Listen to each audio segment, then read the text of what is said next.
Hello students, welcome to our channel student guidelines. आज हम लोग पढ़ेंगे क्लास 11 सीबीएसई बोर्ड की एक कविता हिंदी की जिसका नाम है कबीर। तो देखेंगे कबीर के पद, जिसके रचयिता कौन है? कबीर दास जी। इनका जन्म 1398 और मृत्यु 1518 में। जन्म स्थान लहरतारा, उत्तर प्रदेश। इनकी रचनाएं बीजक संग्रह को बीजक कहा जाता है, जिसके अंदर साखी, शबद और रमणी भी संकलित है। काल किस काल के ये कवि रहे? भक्ति काल के और निर्गुण धारा के मानने वाले कवि थे। तो आज इनके पद में इन्होंने जो पद लिखे हैं, जो पद आज हम लोग पढ़ेंगे, इस पद के द्वारा, दो पद है, इस पद के द्वारा कबीर दास जी पहले पद में इस बात को सिद्ध करना करते हैं कि ईश्वर एक है। इस बात को प्रमाणित करते हैं। और दूसरे पद में हम देखेंगे कि कबीर दास जी कहते हैं कि ईश्वर को पाने के लिए हमें बाहरी आडंबरों की आवश्यकता नहीं है। तो दूसरे पद को पढ़ने से पहले हम पहले पद को पढ़ेंगे और इसकी व्याख्या को देखेंगे। पहला पद, हम तो एक एक करी जाना, दो ही कहे तिन्हीं को दोजक जिन नाहिन पहचाना। एक के पवन एक ही पानी, एक के ज्योति समाना, एक के खाक गड़े सब भारे, एक के कोहरा साना। जैसे बारी काष्ठी काटे, अग्नि न काटे कोई, सब घटी अंतरी तू ही व्यापक, धरे स्वरूप सोई। माया देखी के जगत लुभाना, काहे रे नर गरवाना। निर्भय भया कछु नहीं व्यापे, कहे कबीर दीवाना। यहाँ पे नर होगा, नर। ठीक है, पहले शब्दार्थ को देख लीजिए। एक एक, दो बार एक शब्द, एक शब्द का दो बार पुनरावृत्ति की गई है, बार बार आया है। दोनों का अलग अलग अर्थ। एक का अर्थ संख्या से है एक, और एक का अर्थ परमात्मा से है। दोई मतलब दो, तिन्हीं मतलब उनको, दो जग यानी नरक, नाहिन मतलब नहीं, पहचाना मतलब जिनको जो पहचान नहीं पाते हैं। ठीक है, खाक अर्थात मिट्टी को खाक कहा जाता है। गड़े यानी बनाने वाला, भाड़े बर्तन को कहा जाता है। कोहरा यानी कि कुम्हार, और साना मतलब एक साथ मिलाना। बाड़ी का अर्थ होता है बढ़ई, जो लकड़ी का काम करता है। कास्ट यानी लकड़ी। ठीक है, आगे के अंतरी मतलब क्या होता है? भीतर। घटी अनेकार्थिक शब्द है। ठीक है, घटी अनेकार्थिक, अलग अलग अर्थ में आता है। ठीक है, यहाँ पे हृदय से इसका अर्थ है। अंतरिक मतलब भीतर। व्यापक मतलब व्यापक। निर्भय एक शब्द है, निर्भय, इसका मतलब बिना किसी भय का। ठीक है, और क्या? गर्वाना, गर्वाना मतलब क्या होता है? अभिमानी, अभिमान करना। तो ये थे शब्दार्थ। अब देखिए भावार्थ क्या है। हम तो एक एक करी जाना। कबीर दास जी कहते हैं, हम यानी कि कबीर दास जी अपने आप को कहते हैं। प्रसंग में क्या लिखेंगे? प्रसंग में पहले इस पद का प्रसंग क्या लिखेंगे? देखिए, प्रसंग में लिखेंगे कि इस पद में कबीर जी ने ईश्वर के अद्वितीय होने की बात सिद्ध करने की प्रयास की है। उन्होंने कहा, इस प्रसंग में लिखेंगे कि कबीरदास जी कहते हैं कि ईश्वर एक ही है, इस बात को सिद्ध करने की प्रयास की। अब आइए भावार्थ में। भावार्थ में कहते हैं कबीरदास जी, हम यानी कि कबीरदास जी कहते हैं कि हमने तो मान लिया है कि ईश्वर एक है। ईश्वर एक है, मैंने इस बात को जान लिया है, इस सत्य को मान लिया है। दो ही कहे, लेकिन जो लोग ये कहते हैं, जो नहीं पहचान पाए ईश्वर को, वो कहते हैं कि ईश्वर दो है। और जो इस बात को कहते हैं कि ईश्वर दो है, वह नरक का अधिकारी है। ठीक है, वो नरक का अधिकारी है। और आगे सिद्ध करते हैं कि जैसे एक पवन एक ही पानी, जिस तरह एक ही पवन है, एक ही पानी है, उसी तरह एक ही परमात्मा है, एक ही आत्मा है। ठीक है, एक ही परमा, ज्योति का अर्थ प्रकाश, लेकिन यहाँ पे परमात्मा से एक ही परमात्मा है। आगे कहते एक खाक गड़े सब भाड़े, अर्थात जिस प्रकार एक कुम्हार क्या करता, एक ही मिट्टी से न जाने कितने सारे अलग अलग तरह के बर्तन तैयार करता है, उसी प्रकार कबीर दास जी कहते हैं कि उसी प्रकार ईश्वर रूपी कुम्हार ने एक ही मिट्टी से अनेक जीवों को तैयार किया, अनेक मनुष्य को तैयार किए हैं, बनाए हैं। भले मनुष्य का स्वरूप, स्वभाव, रूप, रंग अलग अलग हो, लेकिन उनका मिट्टी एक है। मिट्टी से यहाँ पे अर्थ क्या है? पंच तत्व से। सभी लोग, सभी धर्म, सभी इस बात को मानते हैं कि मनुष्य की जो काया तैयार हुई है वो पंच तत्व से है, अर्थात एक ही मिट्टी से बनी हुई है। आगे क्या कहते हैं? जैसे बाढ़ी काष्ठी काटे, अग्नि न काटे कोई, सब घटी अंतरी तू ही व्यापक, धरे स्वरूप सोई। कहते हैं कि जिस प्रकार लकड़ी के भीतर आग होता है ना, लकड़ी को हम लोग जब जलाते हैं तो वो जल जाती है। कहते हैं जिस प्रकार लकड़ी के भीतर आग होता है, तो बाढ़ी मतलब बढ़ई, बढ़ई क्या कर सकता है? सिर्फ लकड़ी को काट के अलग कर सकता है, उसकी अग्नि को नहीं कर सकता। उसी प्रकार सब घट में, मतलब संसार के प्रत्येक जीव में, प्रत्येक मनुष्य में परमात्मा भीतर तक बसे हुए हैं, व्यापक है, उनको अलग नहीं किया जा सकता, भले शरीर। हाँ, तो कैसे, क्या कहते हैं कि जिस तरह बढ़ई क्या करता है, जो बढ़ई है वो सिर्फ काट को, लकड़ी को काट के अलग कर सकता है, उसके अंदर के आँख को नहीं किया जा सकता। उसी प्रकार क्या है, ईश्वर हर जगह व्यापक है, हर जगह है, वो हर सृष्टि में वो बसे हुए हैं, अंतर तक। यहाँ पे हृदय, प्रत्येक हृदय में बसे हुए हैं, मनुष्य के अंदर बसे हुए हैं। तो मनुष्य का शरीर नश्वर है, लेकिन उससे परमात्मा को निकाला नहीं जा सकता। माया देखी के जगत लुभाना, काहे रे नर गरबाना, निर्भय भया कछु नहीं व्यापे, कहे कबीर दीवाना। माया, माया का अर्थ यहाँ पे है सांसारिक रूपी मोह माया से।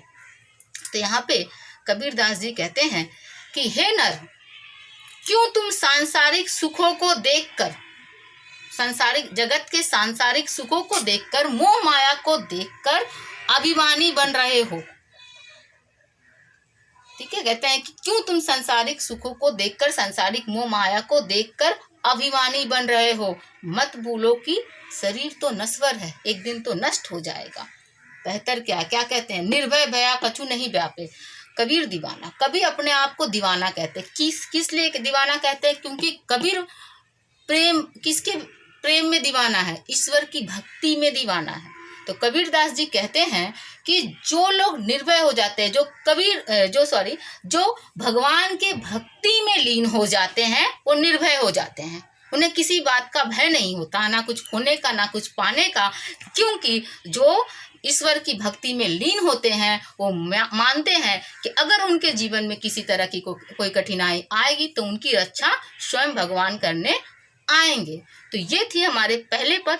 इसकी हम विशेषताएं देखेंगे कि क्या विशेषता है इस पद की। इस विशेषता क्या है कि इस पद में ईश्वर का एक ही होने की बात की मान्यता रखी गई है कि एक ही ईश्वर है। भाषा को देखेंगे तो सद्गुणी भाषा है।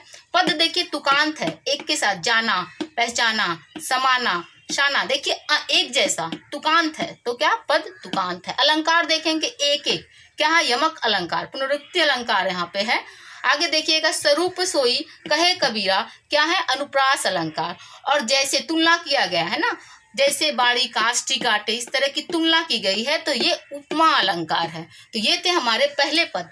अगले पद में हम देखेंगे कि किस तरह से कबीर दास जी बाहरी आडंबरों का विरोध करते हैं और कहते हैं कि ईश्वर को पाने का एक सहज मार्ग कौन सा है।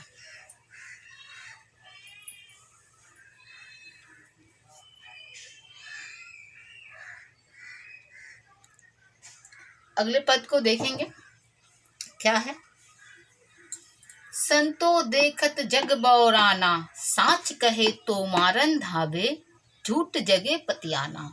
नेमी देखा धर्मी देखा, प्राप्त करे असनाना, आत्म मारी पाख नहीं पूजे, उनमें कछु नहीं ज्ञाना।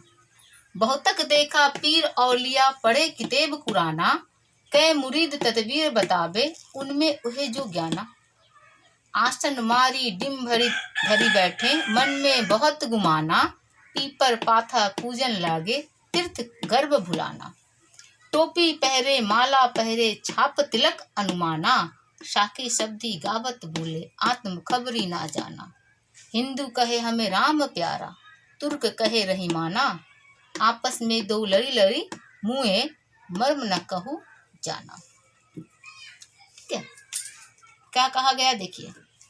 पहले ही मैंने कहा कि दूसरे पद में कबीरदास जी बाहरी आडंबरों पे प्रहार करते हैं। ईश्वर को पाने के लिए जो बाहरी आडंबर है उन पे प्रहार करते हुए कहते हैं, हे संतो, संतो मतलब अच्छे लोग हैं, संत, हे संतो देखो जग का हाल क्या हो गया है, जग बौड़ा गया है, मतलब पागल हो गया है। इसके पहले शब्दार्थ देख ले। सॉरी, बौड़ाना मतलब पागल होना, पतियाना यानी विश्वास करना। ठीक है, आत्म यानी आत्मा, पाखने ही मतलब पत्थर, मुरीद यानी शिष्य, तदबीर यानी उपाय, आत्म खबरी ना जाना मतलब जिसको आत्मबोध नहीं होता है।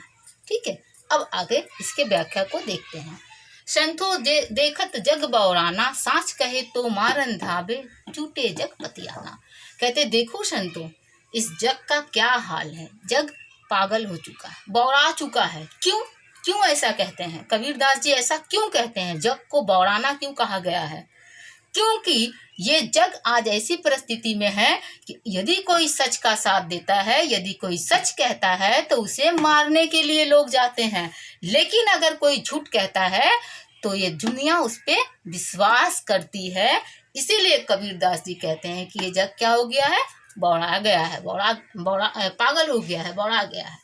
आगे क्या कहते हैं, नेमी देखा धर्मी देखा, प्राप्त करे स्नाना, आत्मरी पाक नहीं पूजे, उनमें कछु नहीं ज्ञाना। नेमी मतलब क्या होता है, नियमों का पालन करने वाला, बहुत सारे नियमों का पालन करने वाले लोग। धर्मी यानी धर्म का पालन करने वाला। प्राप्त करे स्नाना, स्नाना मतलब स्नान करना, प्राप्त यानी सुबह। कहते हैं कबीरदास जी कि मैंने बहुत सारे ऐसे नेमी लोग, नियमों को मानने वाले लोगों को देखा है, धर्मी लोगों को देखा है, जो सुबह उठकर स्नान करते हैं और पत्थर को पूजते हैं। वो ऐसा क्यों करते हैं? क्योंकि वो ये सब अपने आत्मा को मार के करते हैं। क्यों आत्मा को मार के करते? क्योंकि उनके अंदर ज्ञान ही नहीं है। वो अपने अंदर के ज्ञान को नहीं समझ पा रहा है कि भगवान तो उसके अंदर है, इसीलिए वो इस तरह के कार्य को करता है। आगे क्या कहते हैं, बहुत देखा पीर औलिया, पढ़े किताब पुराना, कै मुरीद तदबीर बतावे, उनमें वही जो ज्ञाना। कहते हैं कि मैंने ऐसे बहुत सारे पीर औलिया देखे हैं जो अपने अपने धर्म की किताबों को पढ़ते हैं और भगवान को पाने के बहुत सारा अपने शिष्य को उपाय बताते हैं। वो ऐसा क्यों करते हैं? क्योंकि उन्हें जो ज्ञान है वही कहेंगे, लेकिन वास्तविकता में किताबों में क्या लिखा गया है, उन किताबों में क्या है, इसके सच्चे अर्थ को वो समझ नहीं पाते हैं और वो अपने मुरीद को वो ज्ञान देते हैं जो ज्ञान उन्हें नहीं, जो उनके अंदर ज्ञान है वही देते हैं। किताब के अंदर जो ज्ञान है उस सही ज्ञान से वो अभी तक अनजान है। आसन मारी डिम धरी बैठे, मन में बहुत गुमाना, पीपर पाथर पूजन लागे तीर्थ गर्व भुलाना। और क्या कहते हैं कि ऐसे लोग जो आसन में बैठकर मन के अंदर गुमान रखते हैं, है ना, कि आसन में बैठ के ध्यान लगाते हैं और अंदर में, लेकिन मन के अंदर गुमान होता है, अभिमान होता है कि मैं बहुत बड़ा ज्ञानी हूँ। वो क्या करते हैं, पीपल यानी पीपल पत्थर को पूजते हैं, तीर्थ करते हैं, बहुत जगह तीर्थ करते हैं और इसी सब में पूजा पाठ और तीर्थ में वो भूल जाते हैं, इसी गर्व में रहते हैं या अभिमान में रहते हैं कि हम क्या करेंगे, इस मार्ग से हम भगवान को पा लेंगे, हम ज्ञानी हो जाएंगे। लेकिन वो भूल जाते हैं कि वास्तविकता में ऐसा कुछ नहीं है। ठीक है, टोपी पहरे माला पहरे, छाप तिलक अनुमाना, साकी शब्द ही गावत बोले, आत्म खबरी ना जाना। आगे और क्या कहते हैं, किस तरह से प्रहार करते हैं बाहरी आडंबर पे। कहते हैं टोपी पहनकर, ठीक है, आप देखे होंगे बहुत ऐसे हमारे आसपास दिखते भी हैं लोग कि टोपी पहन लेते हैं, माला पहनते हैं, तिलक लगा लेते हैं, बड़े से तिलक लगा लेते हैं शरीर में, या तो छाप लेते हैं अपने ईश्वर के नाम को, या फिर ऐसे कोई वस्त्र धारण कर लेते हैं और इस अनुमान में, ये घमंड में रहते हैं, इस अहंकार में कि मैं बहुत बड़ा धार्मिक हूँ, अनुयायी हूँ, धर्म के रक्षक हूँ। लेकिन वास्तव में कबीरदास जी कहते हैं कि वास्तव में अगर आप उनके बारे में जानेंगे तो ये समझ पाएंगे कि वो तो वास्तव में अपने गुरु के द्वारा दिए गए साखी और शब्द और साखी को ही भूल गए हैं। उनको तो यही नहीं पता है, उनको तो आत्मबोध का ही ज्ञान नहीं है, आत्म खबरी ना जाना, क्या कहते हैं, उनको आत्मबोध ही नहीं है, उनको यही ज्ञान नहीं है कि वास्तव में ईश्वर कहाँ है। आगे कहते हैं, हिंदू कहे हमें राम प्यारा, तुर्क कहे रहीमाना, आपस में दो लड़ी लड़ी मुँहे, मर्म न कछु जाना। मर्म का मतलब होता है सत्य, ठीक है, सत्य। कहते हैं हिंदू धर्म के लोग क्या कहते हैं, राम उनको लिए क्या है, राम से प्रेम करते हैं, उनके लिए राम राम करते रहते हैं। तुर्क यानी कि तुर्किश लोग या इस्लामिक लोग क्या करते हैं, रहीम रहीम करते हैं। लेकिन कहते हैं दोनों यही कहते कहते लड़ते हैं, राम रहीम करते हुए लड़ते हैं और एक दूसरे को मारते हैं, मर जाते हैं, लेकिन कभी इस सत्य को नहीं जान पाते हैं कि ना तो राम अलग है ना तो रहीम अलग है। कबीरदास जी कहते हैं दोनों एक है, उनको पाने के लिए बाहरी आडंबरों की आवश्यकता नहीं है। ठीक है, आगे की पंक्तियों में देखेंगे, आगे की पंक्तियों में, घर घर मंत्र देते फिरत है, महिमा के अभिमाना, गुरु के सहित सिख सब बूढ़े, अंत काल पछताना, कहे कबीर हो संतो ही सब मर्म भुलाना, केतिक कहो कहाँ नहीं माने, सहजे सहज समाना। क्या कहते हैं, घर घर मंत्र देते फिरत है। कौन घर घर मंत्र देते हैं, जो अपने आप को समझते हैं कि वो ज्ञानी हो चुका है। वे क्या करते हैं, लोगों को घर में जा जाकर बताते हैं, मंत्र देते हैं। कैसा मंत्र, ईश्वर को पाने का मंत्र, है ना, कि ऐसा करने से ईश्वर की प्राप्ति हो जाएगी, वैसा करने से ईश्वर की प्राप्ति हो जाएगी।